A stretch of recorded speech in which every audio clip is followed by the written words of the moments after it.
यंदाच्या मान्सून हंगामात म्हणजे जून ते सप्टेंबर या दरम्यान देशात सरासरीपेक्षा कमी पाऊस पडण्याची शक्यता असून एकूण पर्जन्यमान दीर्घकालीन सरासरीच्या केवळ 90% राहण्याचा अंदाज भारतीय हवामानशास्त्र विभागाने वर्तवलाय। त्यामुळे देशभरातील शेतकऱ्यांची चिंता वाढली आहे।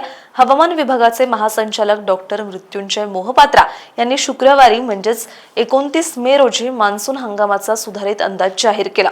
हवामान विभागानुसार देशभरात सरासरीपेक्षा कमी किंवा अत्यल्प पाऊस पडण्याची शक्यता तब्बल 84%, तर सरासरी पावसाची शक्यता केवळ 14% असून सरासरीपेक्षा जास्त पावसाची शक्यता अत्यंत कमी आहे। जून महिन्यातही देशभरात सरासरीपेक्षा कमी पावसाचा अंदाज असून उत्तर पश्चिम भारत, उत्तर पूर्व भारत आणि दक्षिण द्वीपकल्पातील काही भाग वगळता बहुतांश प्रदेशात पावसाची तूट राहू शकते। उत्तर पूर्व भारतात पावसाचं प्रमाण सरासरी राहण्याची शक्यता असली तरी मध्य भारत, दक्षिण द्वीपकल्पीय भारत आणि उत्तर पश्चिम भारतात पाऊस कमी राहू शकतो।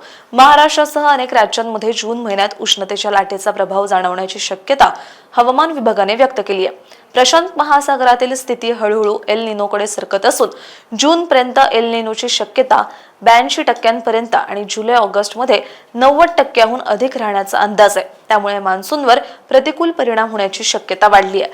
महाराष्ट्रातही सरासरीपेक्षा कमी पावसाची शक्यता अधिक आहे। मराठवाड्यात पावसाची तूट राहण्याचा अंदाज असून विदर्भातील काही जिल्ह्यात सरासरीपेक्षा कमी ते लक्षणीय कमी पाऊस पडू शकतो।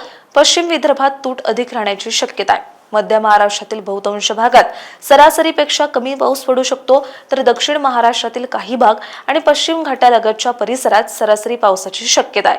कोकणात मोठी पावसाची तूट दिसत नसली तरी सरासरीपेक्षा जास्त पावसाचे स्पष्ट संकेत नसल्याचं हवामान विभागाच्या अंदाजातून दिसून येत आहे। राज्यात पुढील 5 दिवस उष्णतेच्या चटक्यासह काही भागात पावसाची शक्यता हवामानशास्त्र विभागाने वर्तवली आहे। आज विदर्भातील चंद्रपुरात काही ठिकाणी उष्णतेच्या लाटेसह मेघगर्जनेसह हलक्या ते मध्यम पावसाचा इशारा देण्यात आलाय, तर गडचिरोली, भंडारा, अमरावती या जिल्ह्यात काही ठिकाणी उष्णतेच्या लाटेसह मेघगर्जनेसह हलक्या ते मध्यम पावसाची शक्यता वर्तवण्यात आली आहे। तसंच गोंदिया आणि यवतमाळ जिल्ह्यात विजांच्या कडकडाटासह आणि सोसाट्याच्या वाऱ्यासह तुरळक ठिकाणी वादळी पावसाची शक्यता असून उर्वरित राज्यात उन्हाच्या चटक्यासह तुरळक ठिकाणी हलक्या सरी हजेरी लावण्याचा अंदाज हवामानशास्त्र विभागाने वर्तवलाय। दरम्यान शुक्रवारी मान्सूनची वाटचाल जैसे थे होती। पुढील 2 ते 3 दिवसात नैऋत्य मान्सूनच्या पुढील प्रगतीसाठी हवामान अनुकूल आहे।